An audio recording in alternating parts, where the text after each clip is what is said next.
Their print disability, which makes reading, holding a book, or turning a page difficult or impossible. The content is copyrighted by the respective publishers.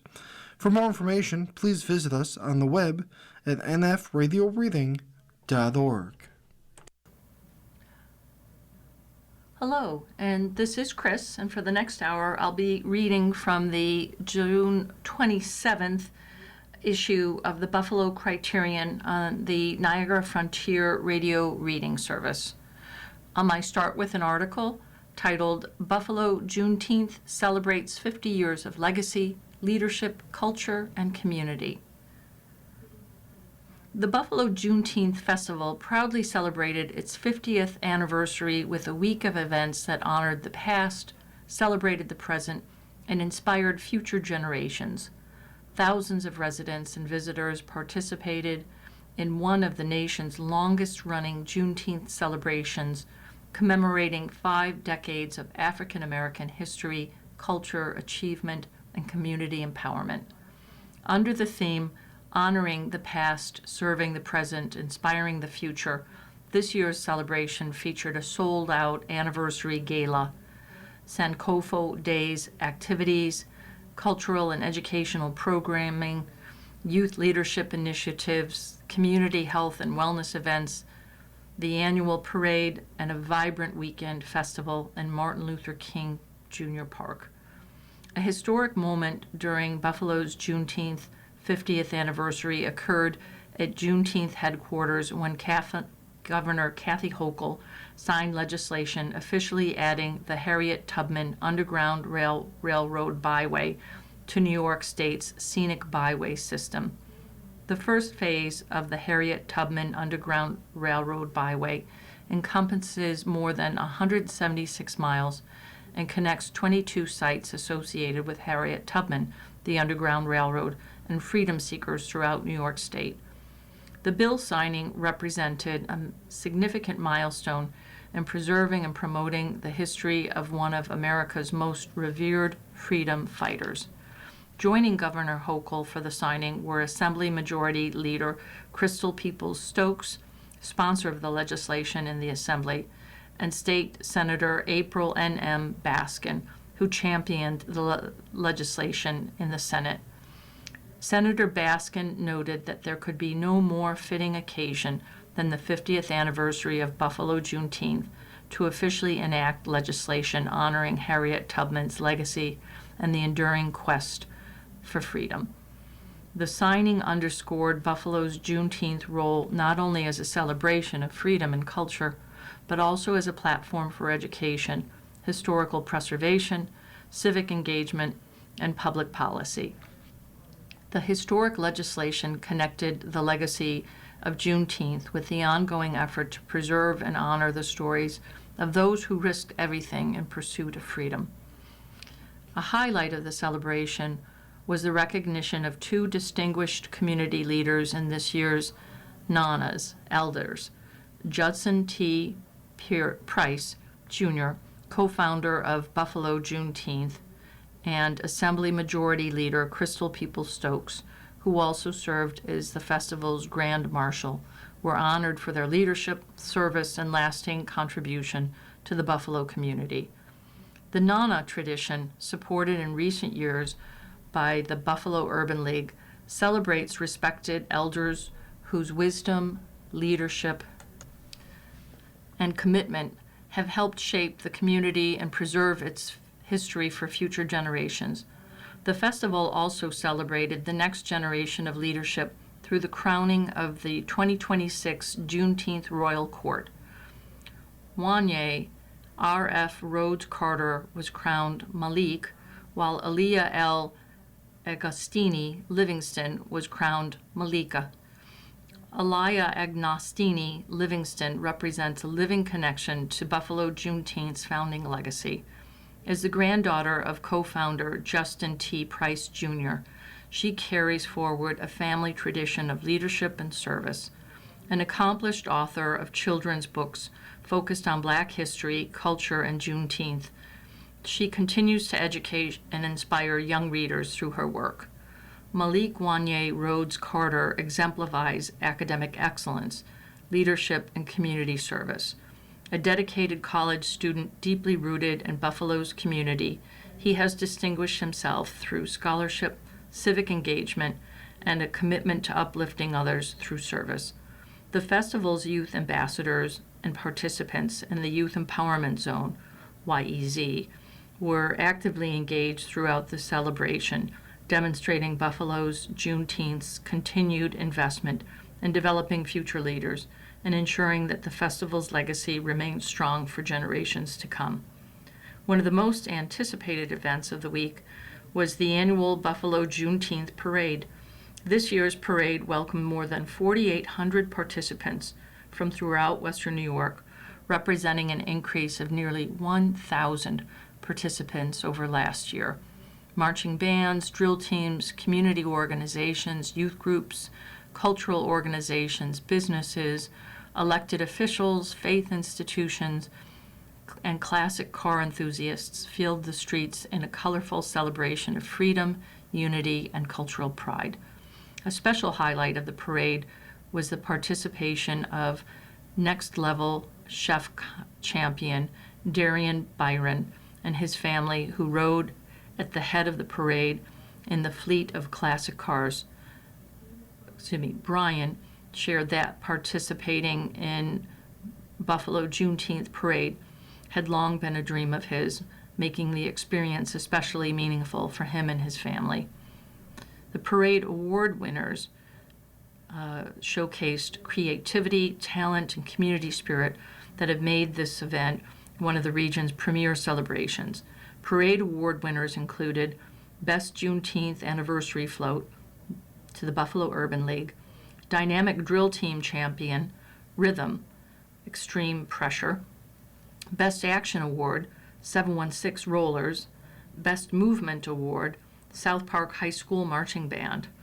The Buffalo Urban League, proud sponsor of the Buffalo Juneteenth Nanas program, honored this year's distinguished Nanas, Judson T. Price Jr. and Crystal People-Stokes, celebrating the elders whose vision, leadership, and commitment have helped sustain Buffalo Juneteenth for 5 decades. Festival attendees also enjoyed outstanding musical performances, cultural presentations, educational exhibits, youth programming, health and wellness resources, arts and crafts, food vendors, and community engagement opportunities throughout the weekend. Festival organizers extend heartfelt gratitude to the thousands of attendees, volunteers, sponsors, vendors, entertainers, media partners, elected officials, faith leaders, community organizations, and supporters whose dedication helped make the 50th anniversary celebration a tremendous success. For 50 years, Buffalo Juneteenth has stood as a beacon of remembrance, resilience, culture, and hope. The success of this year's celebration demonstrates that the vision established by the festival's founders remains alive and strong, carried forward by elders, community leaders, young people, and residents committed to preserving the past while building a brighter future. The next article relates to Buffalo filmmaker Contessa Gales winning an Emmy. Emmy Award winner Contessa Gales proves she is the culture. Contessa Gales makes films for the culture. She is an award-winning film director, producer, writer, DP, and editor. She brings intimacy and artistry to stories of identity, community, coming of age, liberation, and radical imagination. Contessa's formally innovative and critically acclaimed feature documentary visual album, Songs from the Hole, on Netflix, world premiered at the South by Southwest 2024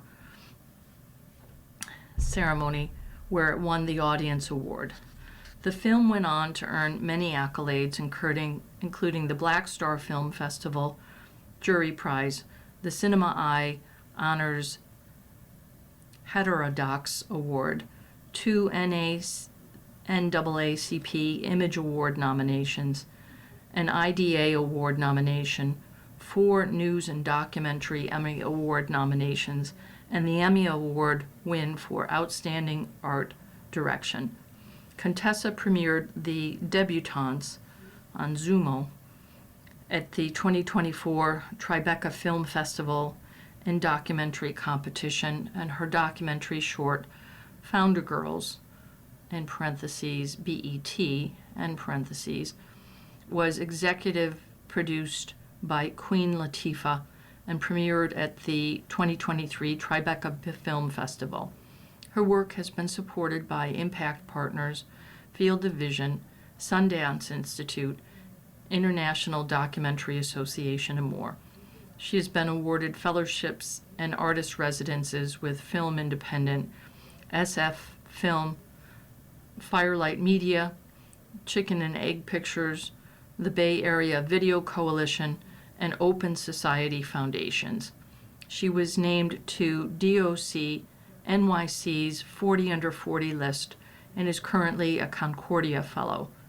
Previously, she was on staff at CNN, where she directed, produced, shot, and edited award-winning original series and documentaries, including her first feature documentary, The Feminist on Cell Block Y.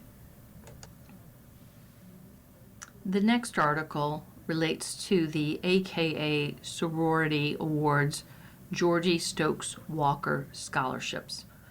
This from Amherst, New York.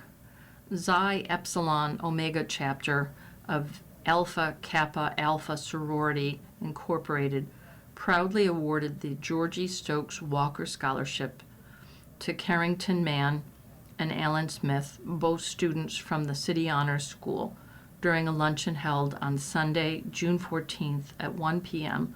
at the Reverend Dr. Bennett W. Smith, Sr., Family Life Center, 833 Michigan Street, Buffalo, New York, 14203.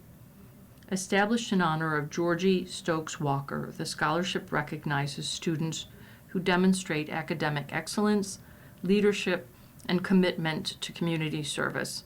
It concludes a 5-year endowment that awarded $5,000 in scholarships to 10 college-bound students and reflects her belief in expanding access to higher education for those with the greatest need.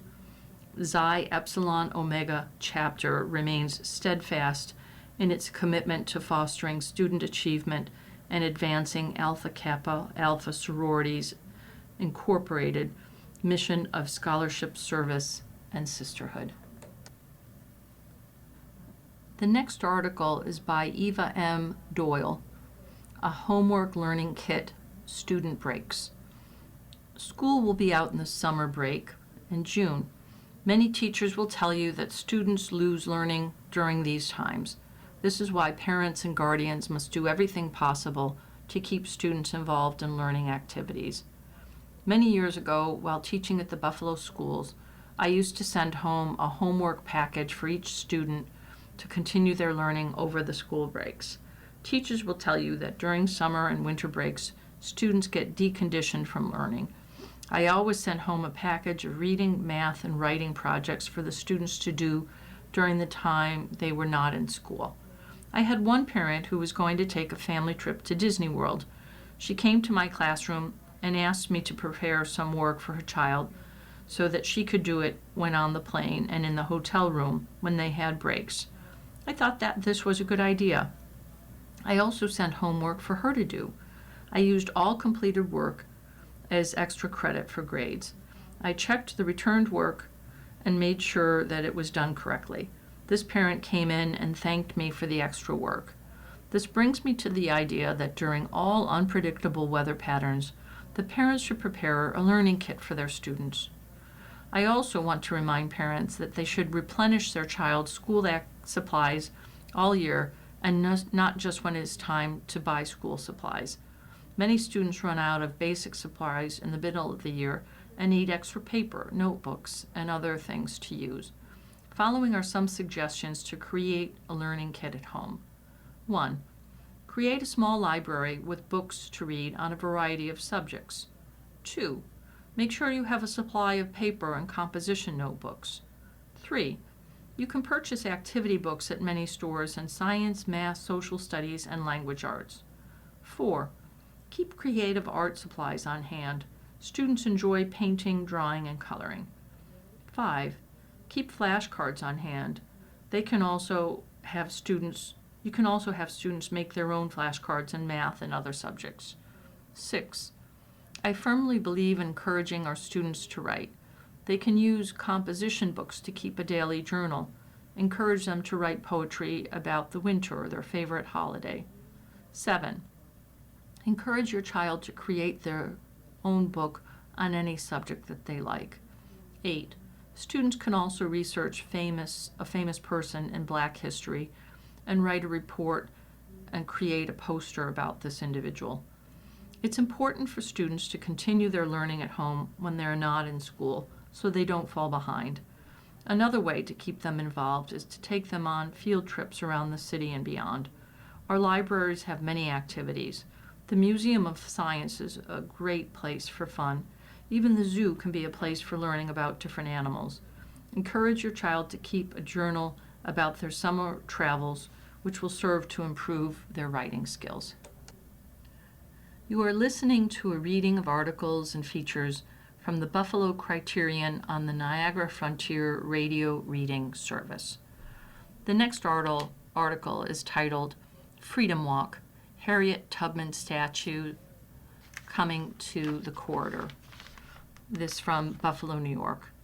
In case you've missed the news, a traveling statue of Harriet Tubman has been retracing the path many African Americans took to escape enslavement, and it's coming to the historic Michigan Street African American Heritage Corridor. The statue, in quotes, "The Journey to Freedom" by artist Wesley Wooford, is part of Freedom Walk 2026, an 8-week event in which participants retrace the Underground Railroad route to freedom used by the heroic individuals who fled state-sponsored slavery. The Freedom Walk and the Journey to Freedom statue are modern reminders that enslavement was legal in the United States for 246 years, from 619 to 1865, said Terry Alford, Executive Director of the Michigan Street African American Heritage Corridor Commission.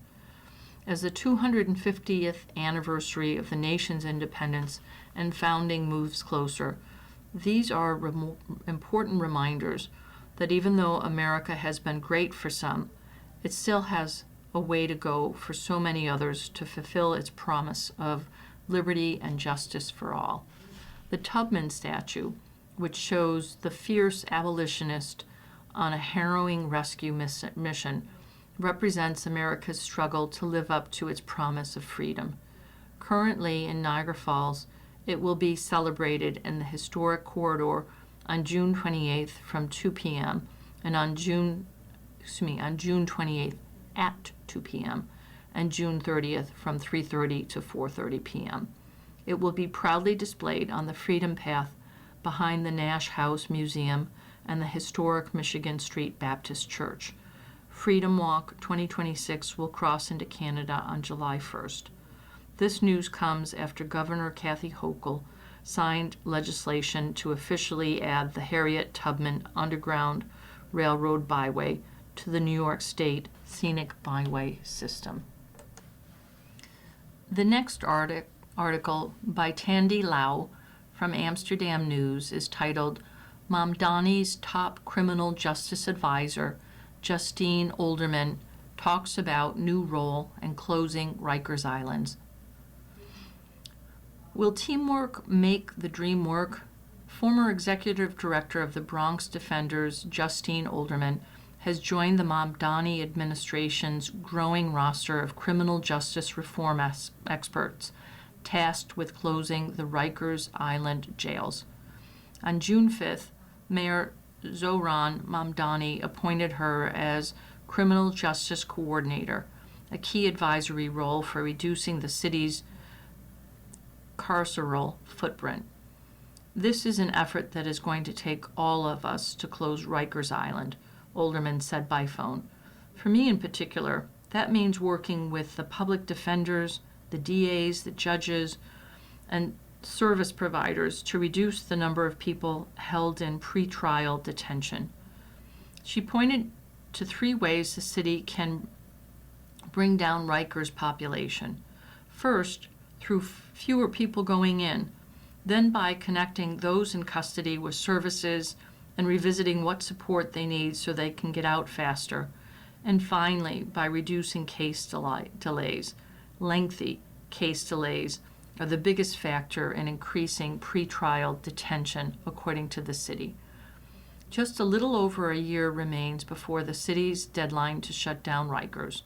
Reducing the jail population is probably required to comply with the laws.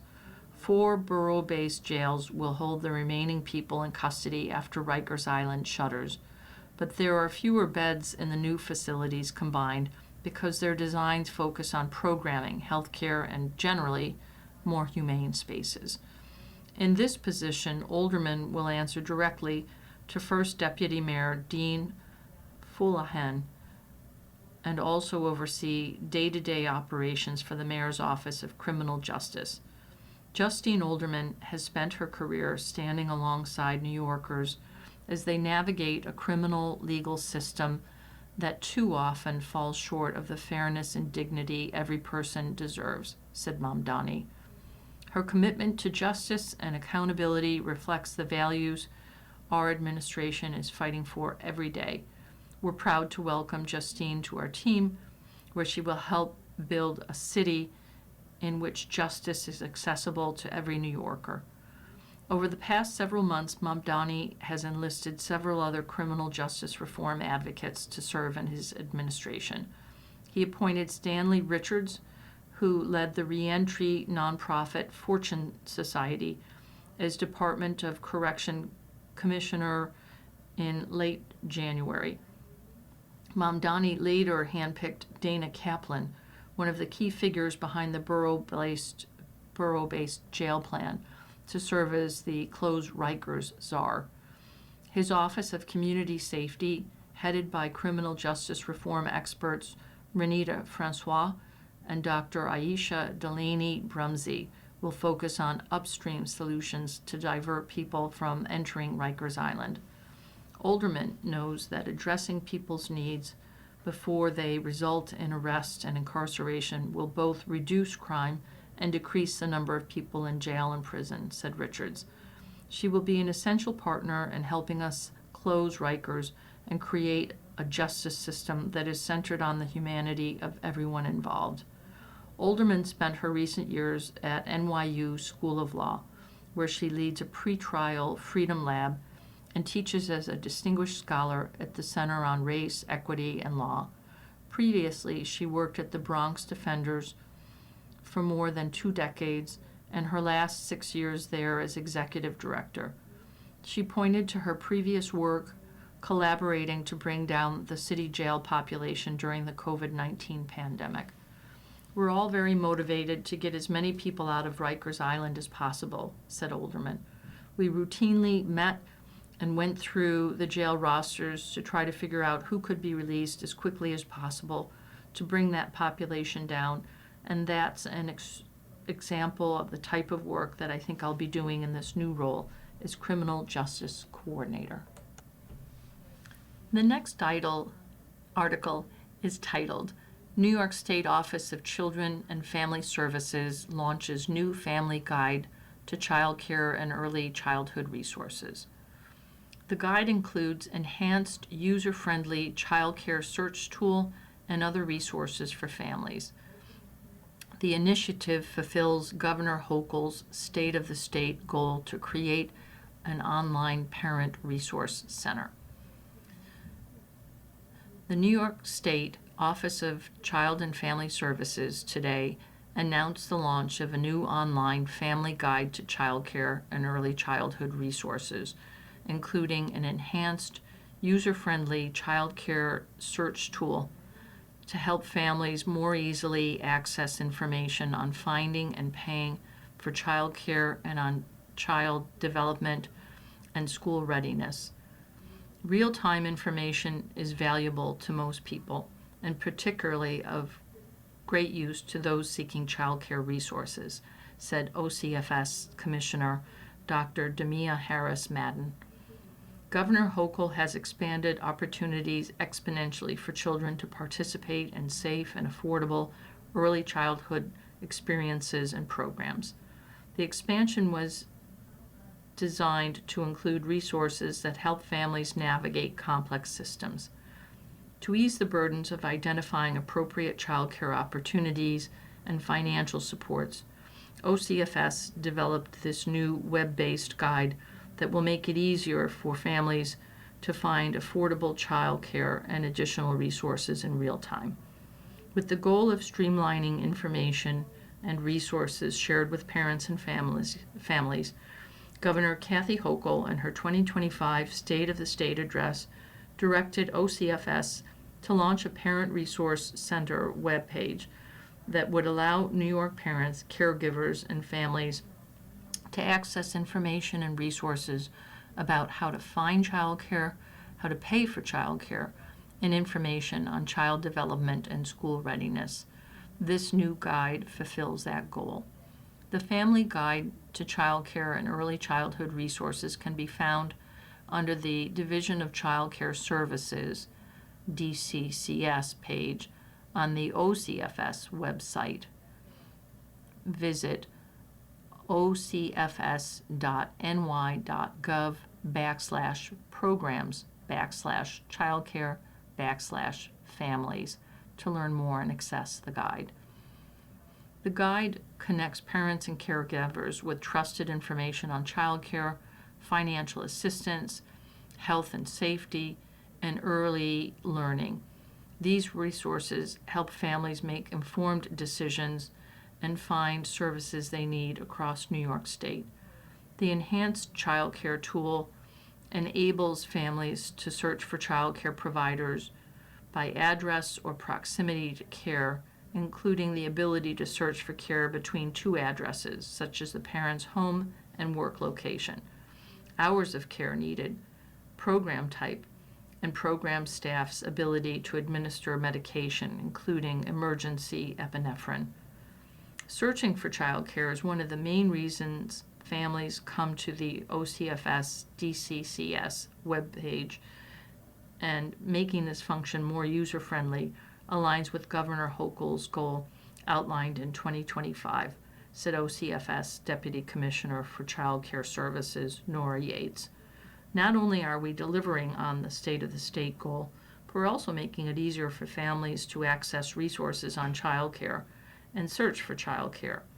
With the investment the governor is putting into the system, it is important that there are clear places families can go to learn more about OCFS, DCCS, the services we provide, and the programs we regulate.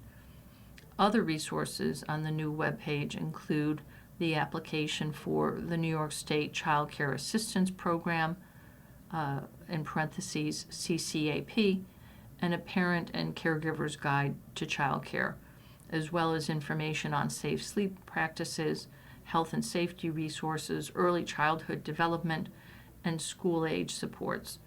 The initiative is part of Governor Kathy Hochul's ongoing efforts to improve child care services statewide, including a historic multi-year $8 billion investment in expanding families' access to affordable, high-quality child care.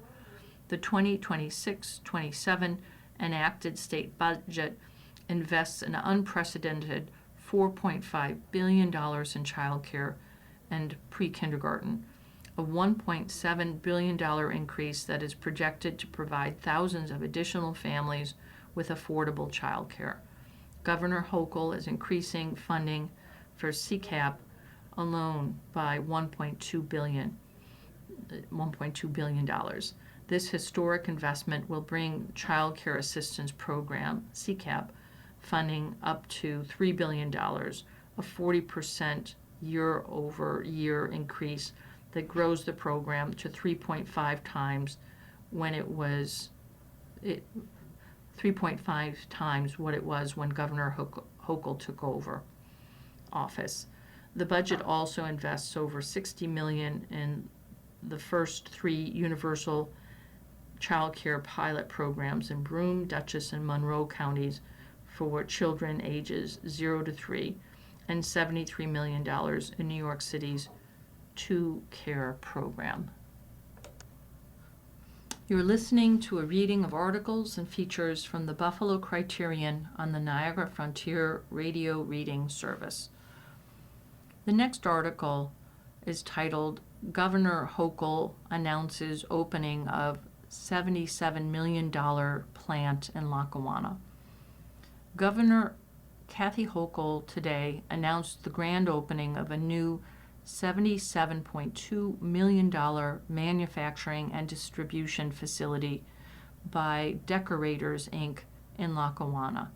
Located at 300 Commerce Drive, the 253,000 square foot state-of-the-art facility represents the Michigan-based company's first operations in New York State. The expansion will create approximately 50 skilled jobs in Western New York, spanning production, support, logistics, and administrative roles. New York is continuing to grow its manufacturing economy by attracting companies that are investing in our communities and creating skilled jobs and supporting local suppliers, Governor Hochul said.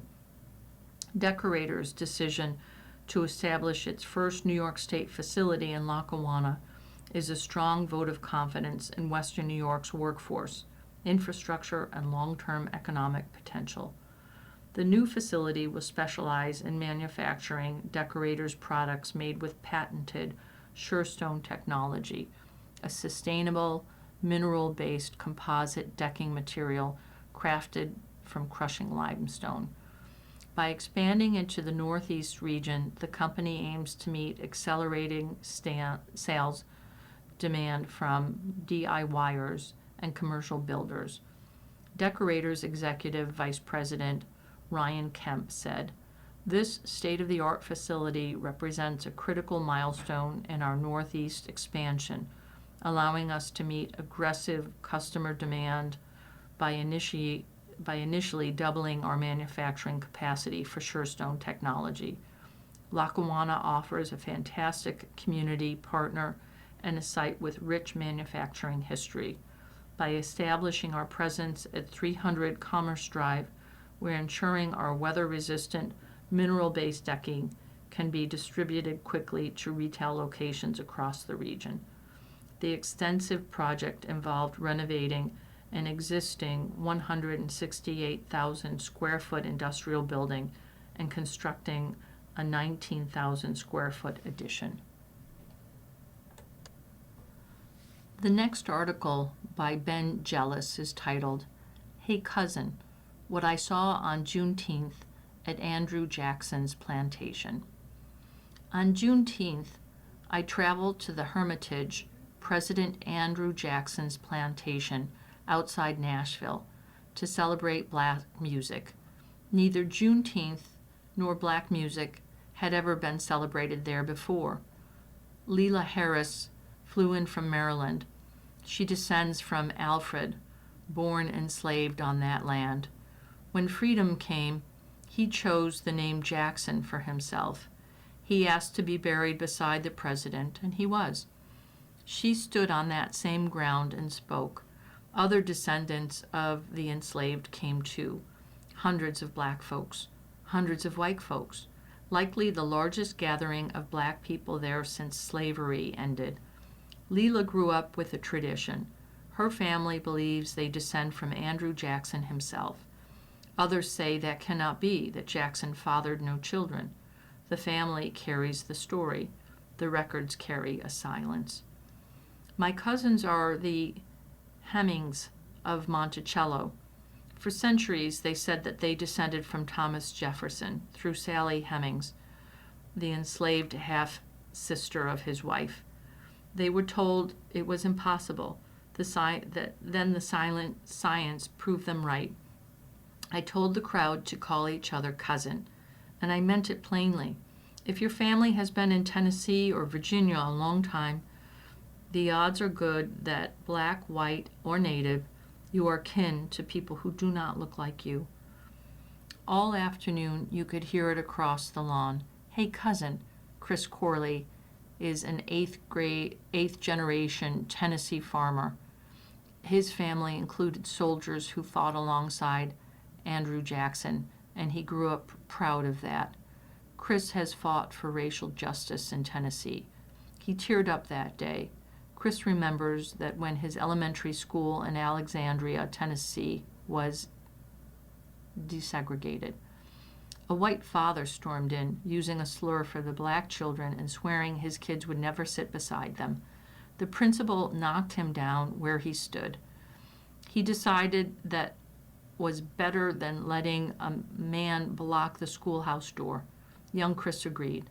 The good people won that day. Chris has a friend, Charlie High, who fights beside him today.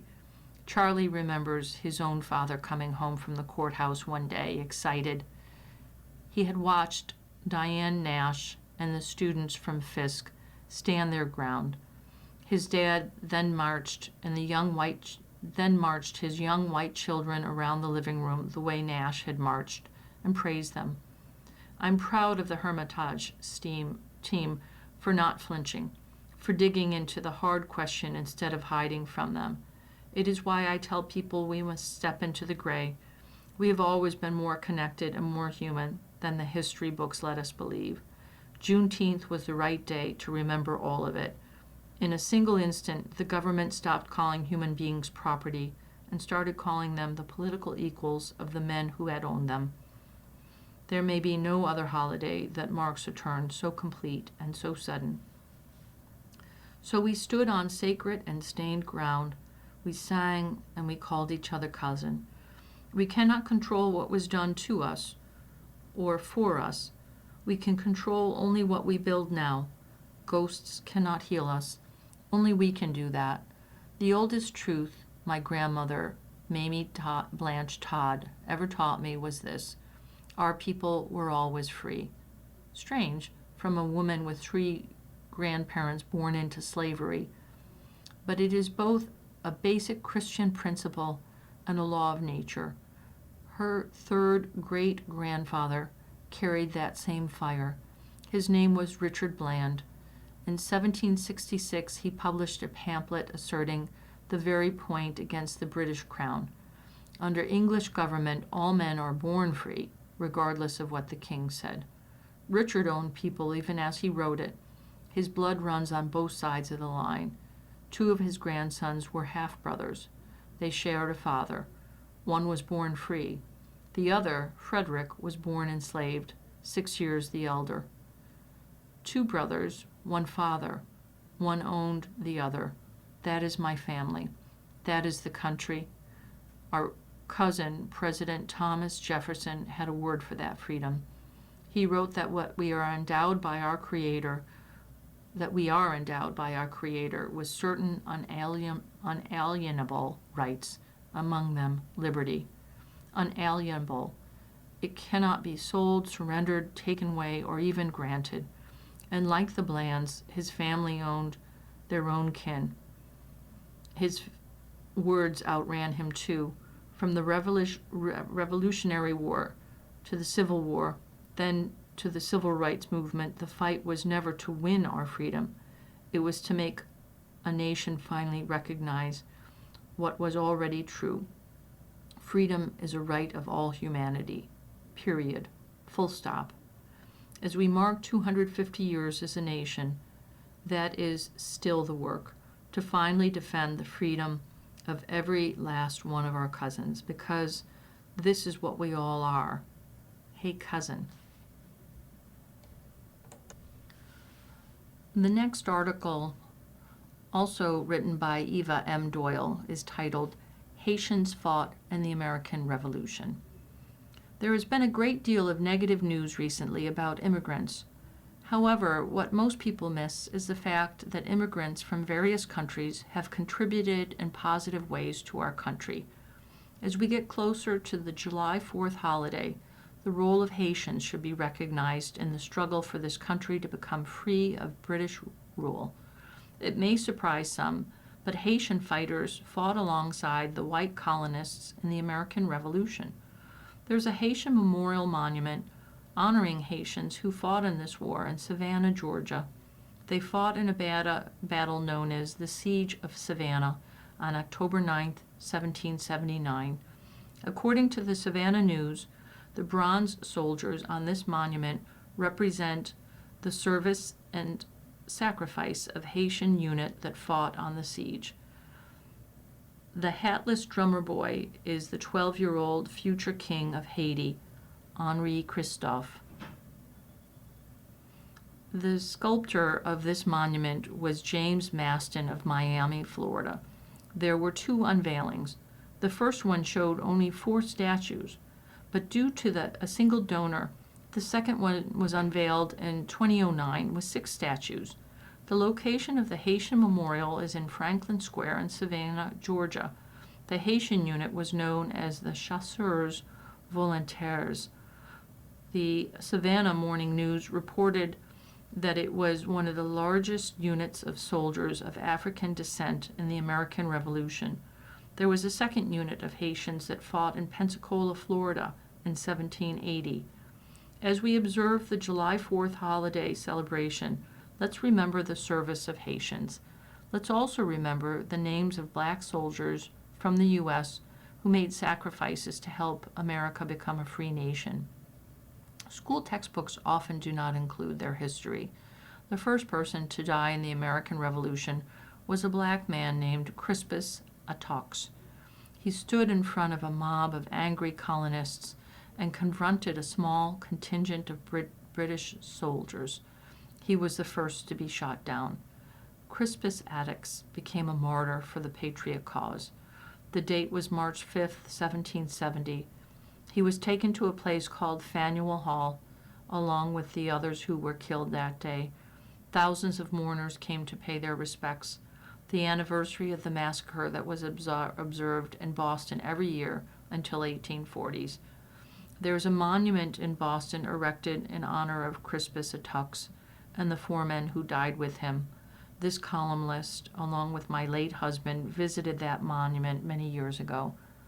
The following are some other black men who fought in the American Revolution: Barzillai Lew, Cuff Whitmore, Pomp Fisk, Titus Colburn, Caesar Weatherby, Seymour Burr, Grant Cooper, Charles Yed, Samson Talbert, Caesar Bassam, and Salem Poor. James Armistead was a spy for the Americans. James Robinson received a gold medal for bravery. Blacks also served as Minutemen during the war. They were called Minutemen because they could be ready to fight in a minute. It also has to be noted that at first blacks were not accepted in the war, but when manpower began to dwindle, they were accepted.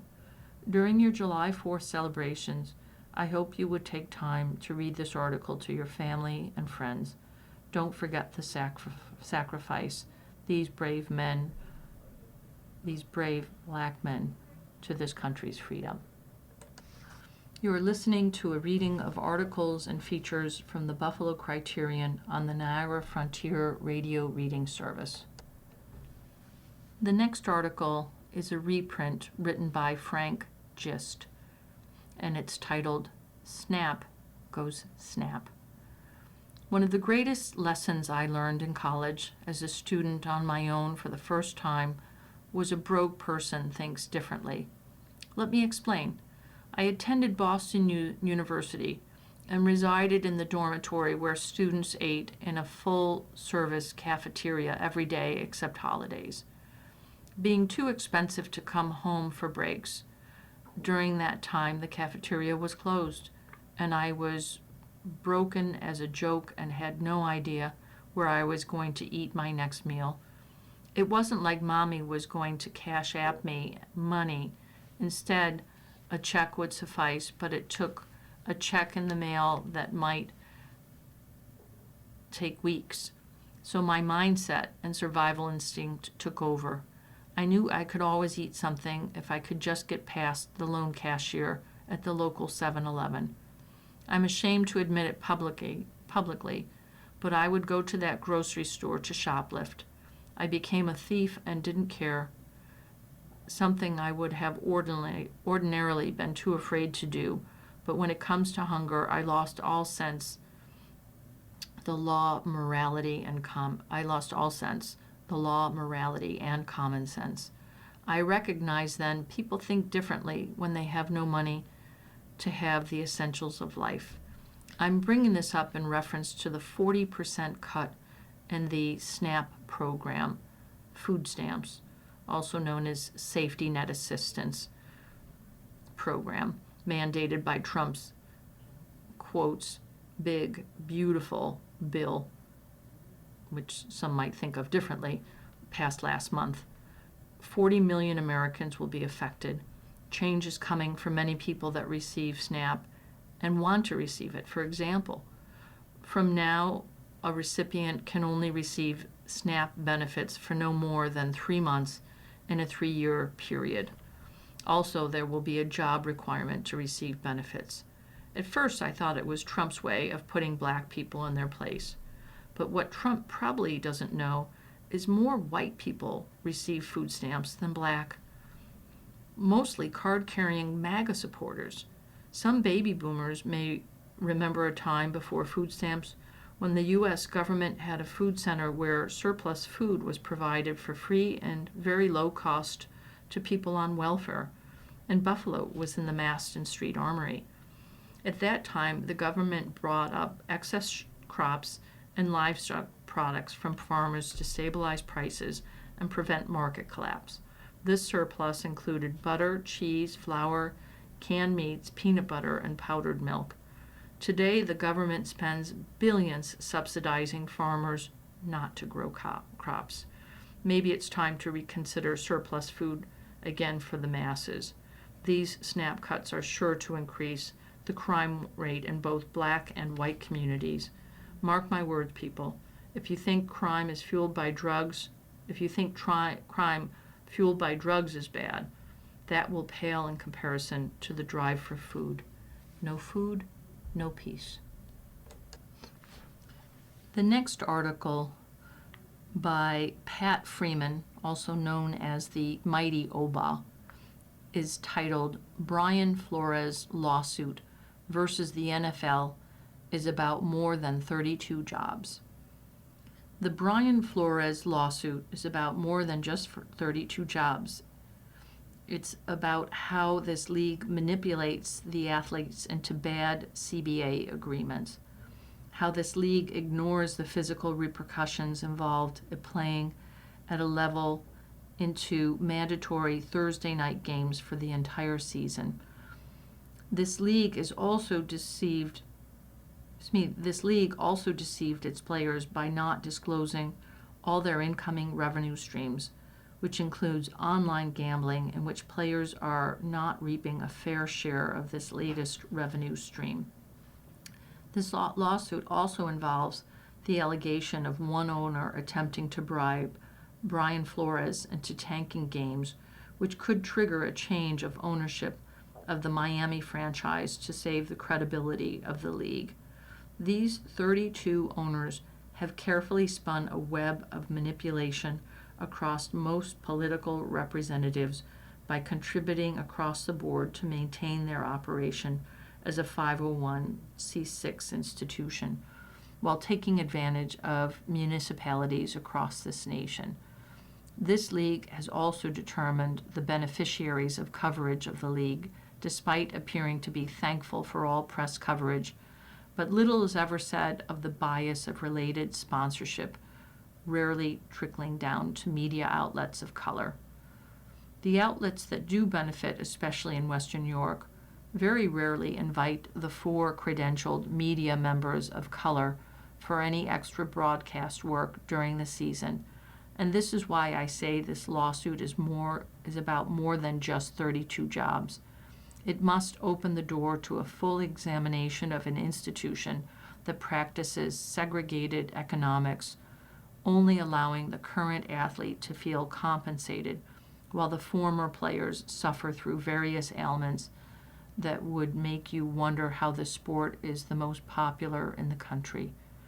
Most recently, the closed-door negotiations for any new stadium here in Western New York are ending. But rest assured that this is where the challenges will kick in to see if this market will continue to have an NFL franchise. This deal, I think, falls noticeably short in what NFL owners would like to see as a minimum contribution to a league that is based on an equal share of revenue. The professional team lags every other market as the lowest producing revenue franchise out of the 32, but the difference is made up by tax subsidies that will be hidden in the agreement, so you will never understand how much you are already contributing to a billionaire's profit margin. The next article, How Do We Get Our Children Back, is written by Betty Jean Grant. I know I chose an attention-drawing title for this op-ed, and I am sure many are wondering why I chose that particular heading. Its words can be used to imply situations where we seem to have lost the ability to raise our children to be productive and contributing members of their family unit through adulthood. How about a community's push towards engaging our youth to take their rightful and earned places alongside and at the knees of our longtime griots and other historians, whose job it is to always tell the story of who we are, where we came from, and how we wound up here in America in the first place.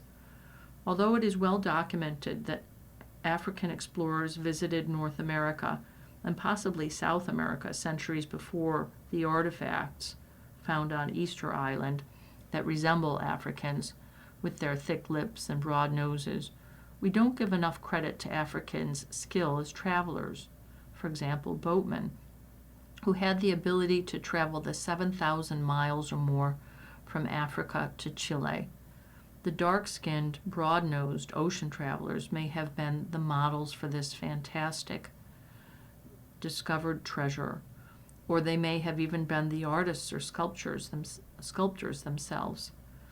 After decades of old quietness and the lack of inclusion of youth into the planning stages of how to rebuild our community, reestablish and cultivate partnerships between the old guards who held the neighborhoods together and newer generations of young up-and-comers, there is now a movement that seems to be coming together to achieve a workable and positive outcome that needs to be implemented if we are truly serious about saving our young people. This writer does not have the answer to a problem that partly developed and festered through the actions or inaction of racist and selfish city hall and political leaders who saw no advantages in working with the poverty-stricken and economically deprived neighborhoods where the majority of Black and low-income citizens of Buffalo were housed. As I, too, celebrate the soon-to-be grand opening of the Hispanic Heritage Corridor on Niagara Street, I'm reminded of the long and hard struggle the long-neglected East Side community and its political leaders had in bringing resources to the city to do right by the African American Heritage Corridor.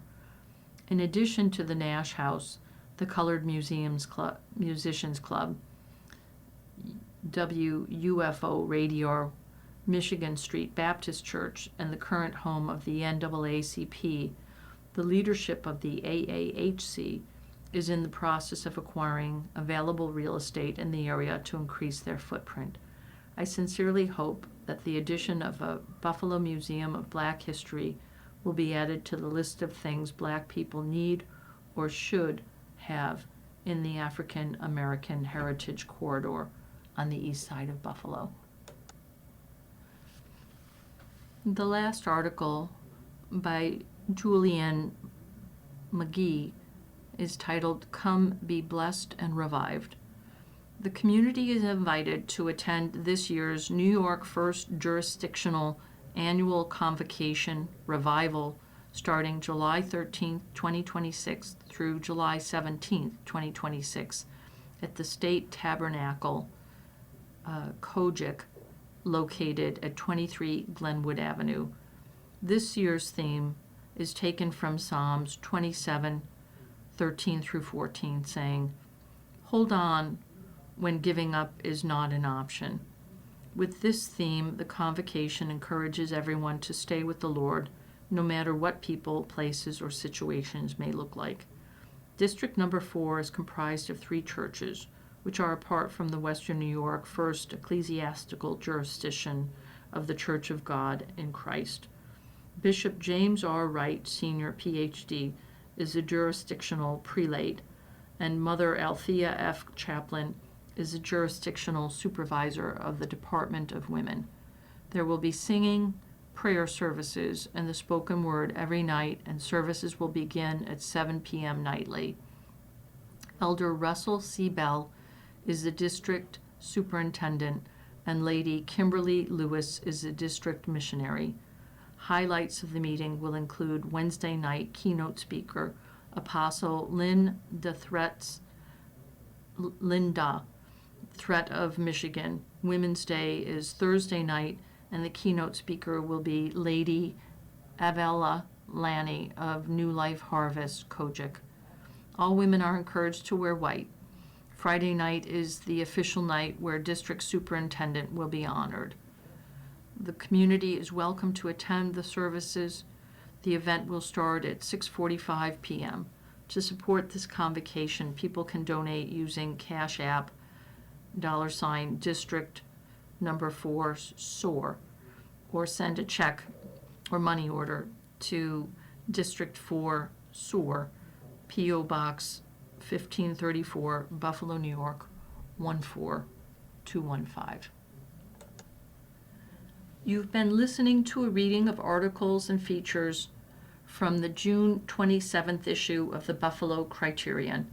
We read from the Buffalo Criterion every Friday at 7 p.m. Your reader has been me, Chris. Thanks for listening, and have a good rest of your day.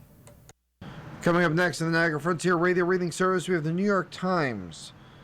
Following that, at 9 o'clock is Discover Magazine, and at 10 o'clock is episode number 10 of Never Flinch by Stephen King. Stay with us. Radio Reading mails out a large print program schedule to our listeners every other month. If you have not received a Niagara Frontier Radio Reading Service large print program schedule in the mail, please call us at 716-821-5555. We will make sure that you receive one every other month. A Braille version of the schedule is also available upon request. Our number again is 716-821-5555.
Hello, this is Mark Reier.